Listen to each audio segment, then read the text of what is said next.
All right, fellas, sit down. Let me give y'all one. All right. And this right here is coming off conversation with me and my mans and them from last night. Uh, Shout out to them. You know who you are. But we had a nice little conversation about side dudes. And a lot of y'all are failing at being at being a side dude. We're not holding up too well, fellas. All right.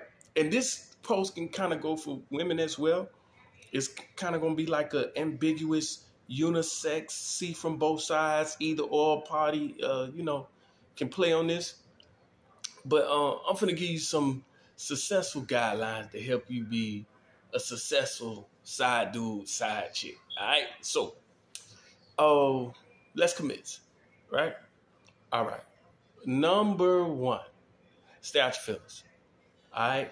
Stay out your goddamn feelings. This ain't the part of the show where you and your emotions and your feelings. Sir, you're only there to drop dick. That's it. You ain't there to be, trying to be who he is, and you ain't trying to take nobody's place. You there with one purpose, and that's sexual purposes. You gonna do a little counseling here and there. You gonna do some talking, conversating here and there. But that's about it. Stay out your feelings.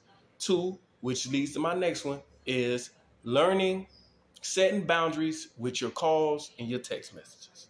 All right? Learn who you're dealing with, what time you can and can't call, especially if you stay with them. Right? It's good to know text behaviors. Learn how they text, what they text, when they text. They might spell certain words a certain way. They might, use a lot of emojis when they texting. So it's best to learn that and stick to it, because the second you start getting out of that, a lot of times you can get sloppy. All right. We don't want to do that. We want to stick to the guidelines and the boundaries of when I can and can't text. All right. So you're going to do that. Next, you got, no gifts, right? That is not a goddamn job, especially if she's in the same house with him, if she's in a relationship. No, that is not your job. All right. The second you start giving gifts, she getting a gift from you and a gift from him. Trust me, now it's almost like you competing for a spot, and she has a 2-for-1 deal going on. Right. So we ain't doing no gifts. You might be generous here and there, put some gas in the car. You might shoot a little $100, $200, whatever.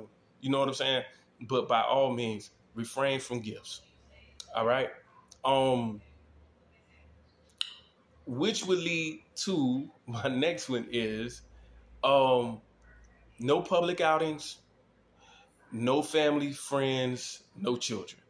Now, when she start getting to that right there, that's when she's kind of, the ship is wavering, and she's starting to look more into you as a companion versus being company, right?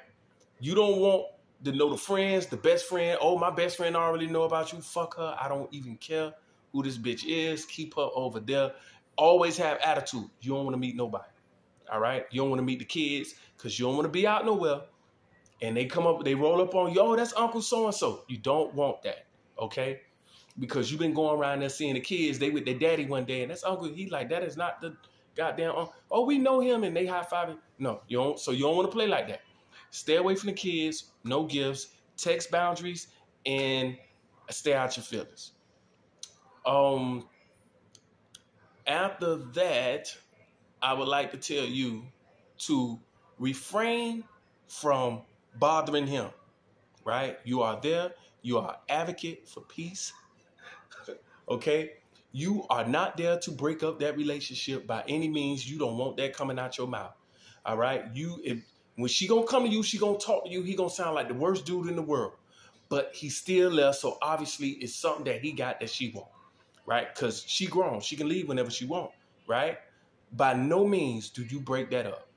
All right. You talk to her. Hey, nah, you tripping, and always take his side if you can. Now, if he end up beating her ass, black and eye, and he's stealing from her and doing all that craziness, then I get it. But when she leave him alone, all her is on you. And if she done sat with you 6, 7, 8 months and had him in the blind, she can play like that with you too. You know what I'm saying? Trust me, that can happen. All right? So, by all means, stay away from him. Try to keep her in the house with him. You do not want her issues like that. You just there to provide sexual services, and that's it. Get a little $1 or $2 out the situation if you can. If not, it's understood.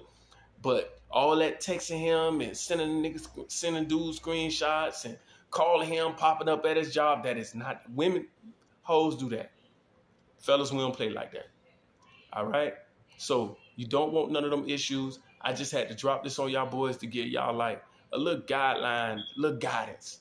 So if you is going to play like that, you know what I'm saying? At least, you know, have a little lane that you can stay in with this. All right? You don't be friendly.